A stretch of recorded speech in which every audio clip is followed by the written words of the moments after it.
ವಾಸ್ತು ಟಿವಿಗೆ ಸ್ವಾಗತ. ನಾನು ಸರ್ದಾರ್.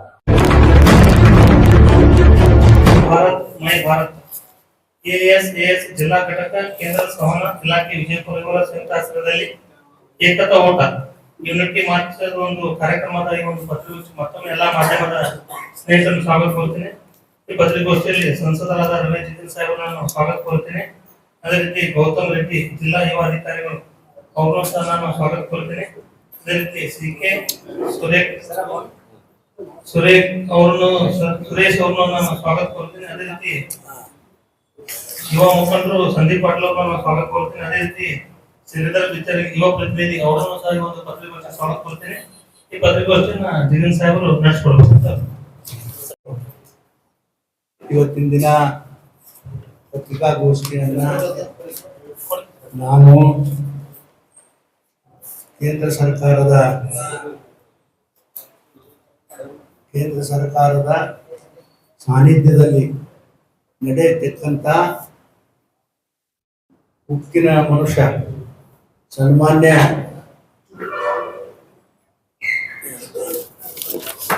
ಸನ್ಮಾನ್ಯ ಸರ್ದಾರ್ ವಲ್ಲಭಭಾಯಿ ಪಟೇಲ್ ರವರ ಜನ್ಮ ಶತಾಬ್ದಿಯ ನಿಮಿತ್ತವಾಗಿ ಈ ಒಂದು ಕಾರ್ಯಕ್ರಮ ಏನಪ್ಪಾ ಅಂತಂದ್ರೆ ದೇಶದ ಏಕತೆಗಾಗಿ ಎಲ್ಲಾ ಪಕ್ಷ ಮತ್ತು ಎಲ್ಲಾ ಸಮಾಜದವರು ಕೂಡಿ ನಾಳೆ 12ನೇ ತಾರೀಕಿನ ದಿವಸ ಅವರ ಜನ್ಮ ಶತಾಬ್ದಿಯ ನಿಮಿತ್ತವಾಗಿ ಈ ವಾಕ್ ಫಾರ್ ಆರ್ಗನೈಸೇಷನ್ ಅಂತೀವಿ, ಏನಂತೀವಿ, ವಾಕ್ ಫಾರ್ ಯುನಿಟಿ, ಸಮಾಜದಲ್ಲಿರ್ತಕ್ಕಂಥ ಜನ ಎಲ್ಲರೂ, ಎಲ್ಲಾ ಪಕ್ಷದವರು, ಎಲ್ಲಾ ಸಮಾಜದವರು ಈ ಒಂದು ಪಟೇಲ್ರ 150ನೇ ಜನ್ಮ ಶತಾಬ್ದಿಯ ಸಲುವಾಗಿ ನಾಳೆ 12ನೇ ತಾರೀಕಿನ ದಿನ ಶಿವಾಜಿ ಚೌಕಲಿಂದ ಈ ಕೆಂಗಲ ಹನುಮಂತರಾಯರ ಈ ಏನು ನಮ್ಮ ಸಮುದಾಯ ಭವನದ ಅಲ್ಲಿವರೆಗೂ ಕೂಡ ನಾವು ಎಲ್ಲರೂ ಕೂಡ ನಡ್ಕೊಂಡು ಹೋಗುದಲ್ಲ. ಅದಕ್ಕೆ ದಯವಿಟ್ಟು ಈ ಜಿಲ್ಲೆಯ ಎಲ್ಲ ಜನ, ಹೆಚ್ಚಿನ ಜನ ಈ ಒಂದು ಉಕ್ಕಿನ ಮನುಷ್ಯನಂದೇ ಅತ್ಯಂತ ಪ್ರಸಿದ್ಧವಾಗಿ ಈ ದೇಶದಲ್ಲಿ ಪ್ರಸಿದ್ಧವಾಗಿರ್ತಕ್ಕಂಥ ಸರ್ದಾರ್ ವಲ್ಲಭಭಾಯಿ ಪಟೇಲ್ ರವರ ನಿಮಿತ್ತವಾಗಿ ತಾವೆಲ್ಲರೂ ಕೂಡ ಇದರಲ್ಲಿ ಭಾಗಿಯಾಗಬೇಕು ಅಂತ ಹೇಳಿ ನಾನು ಅತ್ಯಂತ ಕಳಕಳಿಯಿಂದ ಜನರಲ್ಲಿ ಪ್ರಾರ್ಥನಾ ಮಾಡ್ತೀನಿ. ಅದು ಬೆಳಿಗ್ಗೆ 11 ಗಂಟೆಗೆ ಅಲ್ಲಿ ರಂಗಮಂದಿರಕ 11 ಗಂಟೆಗೆ ಅಲ್ಲಿ ಎಲ್ಲರೂ ನಾವು ಇರ್ತೇವೆ. ನಾನೇ ಅದನ್ನ ಉದ್ಘಾಟನೆಯನ್ನು ಮಾಡ್ತಕ್ಕಂಥ ಕೆಲಸ ಮಾಡ್ತೀನಿ. ಅದ್ರ ಜೊತೆಗೆ ಬೇರೆ ಬೇರೆ ಕಾರ್ಯಕ್ರಮವು ಕೂಡ 11 ಗಂಟೆ ಮೇಲೆ ಬೇರೆ ಬೇರೆ ಕಾರ್ಯಕ್ರಮಗಳು ಅಲ್ಲಿ ನಡೆದು ಹೋಗ್ತವೆ ಅಂತ ಹೇಳಿ ನಾನು ಹೇಳ್ತೀನಿ. 10 ಗಂಟೆಗೆ ನಾನೇ ಚಾಲನೆ ಕೊಡ್ತೀನಿ ಶಿವಾಜಿ ಸರ್ಕಲ್. ಕಾರ್ಯಕ್ರಮದ ರೂಪರೇಷೆ ಅಲ್ಲಲ್ಲಿ ಶಿವಾಜಿ ನಗರದಿಂದ ಅಂತ ಹೇಳಿ ಶಿವಾಜಿ ಸರ್ಕಲ್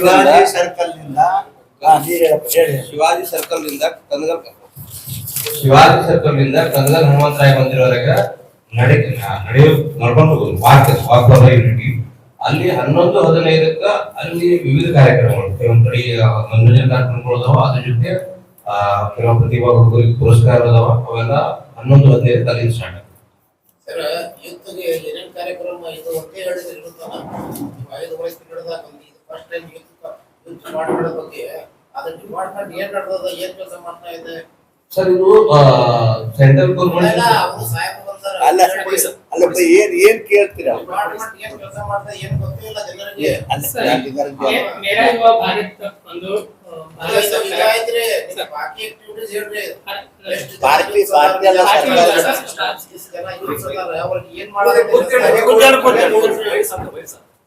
ಮೊದಲನೇ ಪರಿಚಯ ಕೊಡ್ತೀನಿ ಸರ್ ಡಿಪಾರ್ಟ್ಮೆಂಟ್ ಬಗ್ಗೆ. ಮೇರಾ ಯುವ ಭಾರತ್ ಮೈ ಭಾರತ್ ಅನ್ನೋದು ಭಾರತ ಸರ್ಕಾರ ಯುವ ಕಾರ್ಯ ಹಾಗೂ ಕ್ರೀಡಾ ಸಚಿವಾಲಯ ಅಡಿಯಲ್ಲಿ ಒಂದು ಅಟಾನಮಸ್ ಆರ್ಗನೈಸೇಷನ್ ಇದೆ ಸರ್.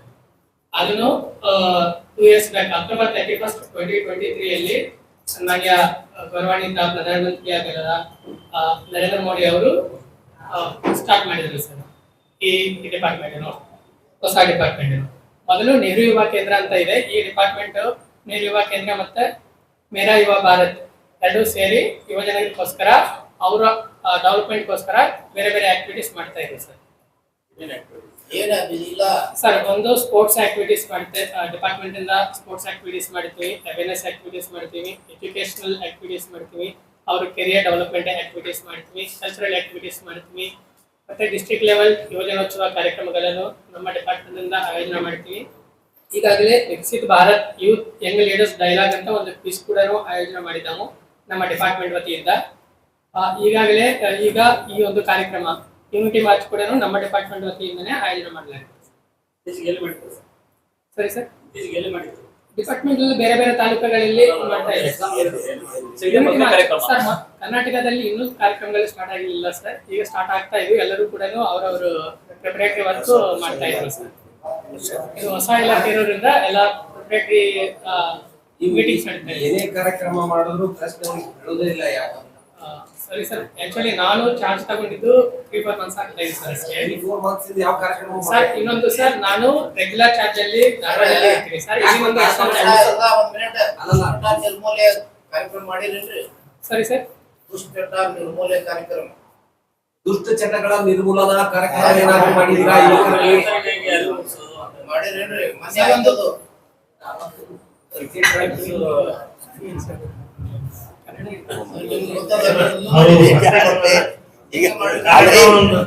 ಈಗ ಆಯ್ತು. ಈಗ ಹಿಂದ ಅದ ಈ ಹಿಂದ ಏನೇ ನಾವು ಲ್ಯಾಪ್ಸಸ್ ಆಗ್ಯಾವ ನನಗೂ ಗೊತ್ತದ. ನಾನೇ ಸ್ವತಃ ಅವ್ರಿಗೆ ಅವ್ರ ಡೈರೆಕ್ಟರ್ಗೆ ಫೋನ್ ಮಾಡಿ ಹೇಳಿದ್ದೀನಿ, ಏನಪ್ಪಾ ನಿಮ್ಮ ಕೇಂದ್ರ ಸರ್ಕಾರದ ಏನೇನು ಯೋಜನೆಗಳನ್ನ ನನಗೊಂದು ನೀವು ತಿಳಿಸಿಲ್ಲ, ಯಾವ ಇಲಾಖೆಗೆ ಏನು ಕೇಳಬೇಕು ಅನ್ನೋದು ನಮಗೂ ಗೊತ್ತಿಲ್ಲ, ನೀವು ಇದನ್ನ ತಪ್ಪಾಗ್ತದೆ ಅಂತಕ್ಕಂಥ ಮಾತು ನಾನು ಕೂಡ ಹೇಳಿದ್ದೀನಿ. ಹಿಂದೆ ಏನಾಗ್ಯದ ಆಗ ಹೋಗ್ಯದ, ಅವರು ಪಾಪ ಬಸ್ರು ಬಂದಾರ. ಮುಂದಿನ ದಿನಮಾನಗಳಲ್ಲಿ ಈ ರೀತಿ ಆಗಲಾರ್ದಂಗೆ ಗಟ್ಟಿಯವರ ಇದು ಕಾರ್ಯಕ್ರಮ ಏನೇ ಇದ್ರು ಕೂಡ ನಡಿಬೇಕು. ಪ್ರತಿಯೊಂದು ಸಲ ನೀವು ಏನ್ ಕಾರ್ಯಕ್ರಮ ಸಿದ್ಧತೆ ಮಾಡ್ತೀರಿ ಅವರು ಪತ್ರಿಕೆಯವರು ಹೇಳ್ಬೇಕು. ಇದು ನಿಮ್ ಕೆಲಸ.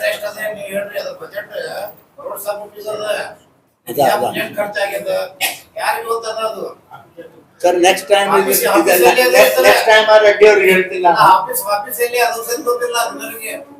ಸರ್ ನಮ್ಮ ಆಫೀಸ್ ಬಂದ್ಬಿಟ್ಟು ಜಗನ್ ಮಹಲ್ ಆಪೋಸಿಟ್ ಇದೆ ಸರ್, ಓಲ್ಡ್ ಜೆಡ್ ಆಫೀಸ್. ಆಫೀಸ್ಗೂ ಬರ್ಬೋದು ಸರ್.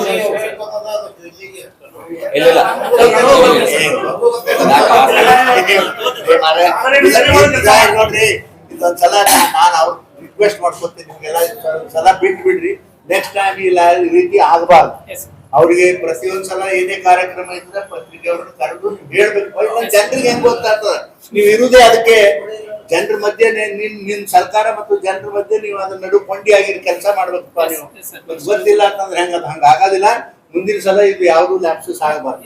ನೆಕ್ಸ್ಟ್ ಟೈಮ್ ನಿಂದ ಸರ್ ಈಗ ಸ್ಟಾರ್ಟ್ ಮಾಡಿದ್ದೆ 3 ತಿಂಗಳು ಆಯ್ತು. ಒಂದೇ ಕಾರ್ಯಕ್ರಮ ಈಗ ಸ್ಟಾರ್ಟ್ ಮಾಡಿವಿ. ಇನ್ ಮುಂದೆ ಎಲ್ಲಾ ಕಾರ್ಯಕ್ರಮಗಳು ನಿಮ್ಗೆ ಕಂಪಲ್ಸರಿ ಆಗ್ಬೋದ್ರಿ ಅಣ್ಣವ್ರೆ? ಏ ಉಳಿದಿಲ್ಲ ನಾಳೆ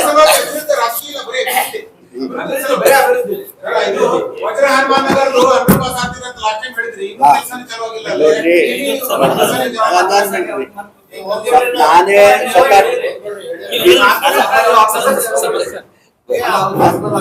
ಅಲ್ಲ ಅವ್ರು ಗೌರ್ಮೆಂಟ್ಸ್